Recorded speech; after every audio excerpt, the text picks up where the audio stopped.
Foods. Okay. All girls all over the world. Original King Julius for the gay spot. I love how all the girls move their body. And when you move your body, Which one? you move it nice Special and sweet features? and sassy. All right? The making.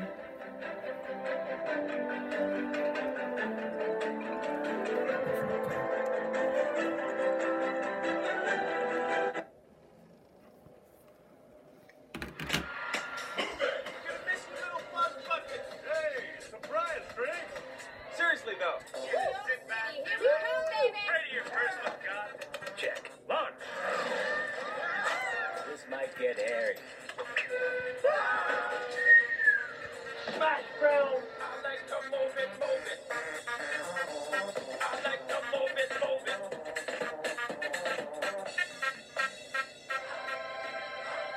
A sequel has a challenge of walking that line of wanting to, deliver what people expect. There's a tone of Madagascar that's fun and funny. Come on, where on earth would we go on vacation? I don't know about you, but I want to go to Connecticut.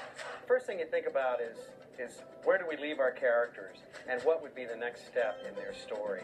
What would be the next logical thing to take these characters to a new place based upon what they've already learned and discovered in Madagascar?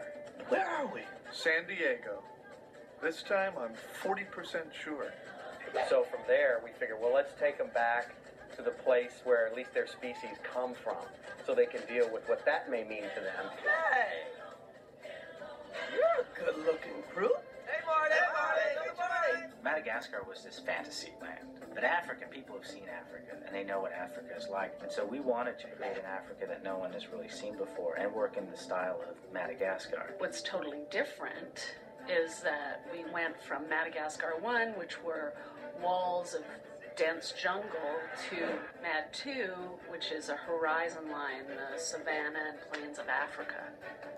I was lucky enough to go on safari, and it put everything in perspective because you feel very small because this ancient land and these animals, and you just really had a sense that this is a different world. When you get to Africa, you just realize how big the place is. There's grass and trees and plants that look like, familiar places, but when you get there, it opens up and it feels like you can see the curve of the earth. At that point, we realize, wow, we really need to get the scope to sell Africa in this movie. So how are we going to do that? Grit and spit and spit. A lot of spit and grit and stick to itiveness. Africa, sort of macro scale, it's very simple. It's a horizon line with sky and grass. But on a micro level, it's very complex and sophisticated. The landscapes, we had to develop a whole grass system. You see the grass moving in the wind. We really wanted to capture that. The grass is very difficult because, basically the computer has to generate every single blade of grass, and that becomes just a lot of data to handle. But not only do you have to create the grass, because you can plant all the grass and the grass looks good, but it also has to move. And it also has to, compact under footprints. And when you have a herd of zebras running through, 3-foot-tall savanna grass, it gets really challenging. And also, we brought just a thick dust to everything at that point, and every time the crowd moves around, you can see that it's just dust. So we have crowd dust, we have ambient dust, which is kind of the dust that hangs out in the air. We have foot dust, we have plane crashing dust, we have grit. There's like a million different types of dust that we discovered are out there, and I think we found most of them. Welcome to the herd, Marty. Me in the herd? Big challenge on this movie was the crowds. Herds of zebras, herds of hippos, pride of lions. So it's a lot of animals. I think we built maybe 12 different types of animals, lots of variation. So just in terms of the amount of characters we've had to build up, that's kind of huge. We've recruited a few extra thumbs for you, Skipper. In the case of the monkeys, we needed to create this impression of mayhem, like it's complete chaos.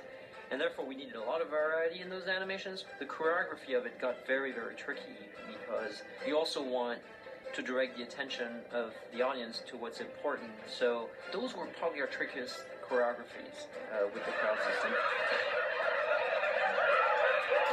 More difficult for us sometimes is getting our characters to pop off of these big masses of animals. Zebras are designed with black and white stripes for a very specific reason, and that's so when they're running in a herd, you can't pick out one from the other one. Excuse me. Is Marty in there? Marty? Everyone see Marty? So when we stick Marty in a herd of zebras, it's like, wait, which one's Marty? Sometimes I get mixed up as well. I'd be grabbing the wrong zebra. And, oh, that's not Marty. It's zebra A25. I always thought I was a little bit unique. We are unique. Sometimes we make Marty pop off by featuring him with a little bit more light. Sometimes we darken the other zebras just a little bit with dust or dirt, or drop them out of focus a little bit to try to bring Marty out. I think what really helps the emotional quality of the film is our facial animation system, because it does allow the subtle movement of the face. It's based on how real humans have their face set up. The eyes really reveal what the character's thinking. So we really start with what's inside the character's head. We express that through the eyes, and then that ripples through to the body language. The face is just so vital, you know, and so expressive. The eyebrows are just the most expressive tool we have.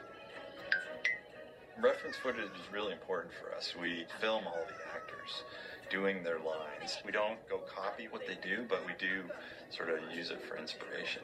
We also shoot our own reference footage of the animators. So we'll have mirrors up, or we'll go to rooms where we can shoot video reference, and we'll try and act things out and really see if we can feel the emotion internally. And then once they find something they're happy with, they can bring it to the directors as a really quick way of kind of exploring the possibilities of a scene. Coming up with dance moves for them has been really, really fun. You know, there's a lot of dancing in the movie, it turns out. We like to. It was really fun trying to find different dance styles for Alex and Gloria and Marty and Melman, because they're such different characters. They have their own personality. Alex is definitely much more of a performer in this film. We're really pushing the idea that he's just naturally a gifted performer. He loves to get up, dance, and do whatever he can to sort of gain admiration. But it's only fair to warn you that I am a protege of Foxy and Robbins. The dance sequence was fantastic, and we did a lot of research into Fosse-style dancing, and we looked at West Side Story and a few other types of things. It was fun to do as an animated dancer, because I didn't actually have to do it. I could just give the ooh, ah, bitty, ba, ooh, ah. Julian was a blast. He's just so dramatic and just loves being the center of attention. And so for him, all we do animation-wise is just really push it. Everything he does is, you know, he strikes a pose. It's kind of like the difference between Julian and Alex is Alex performs for the people and he gets really excited, and Julian performs for himself. And he's just like, bah, I dig you. Yeah! Gloria is actually very, very sensual with her movements. So getting that to come out in her body language is really fun. The most challenging sequence for us, we call it Gloria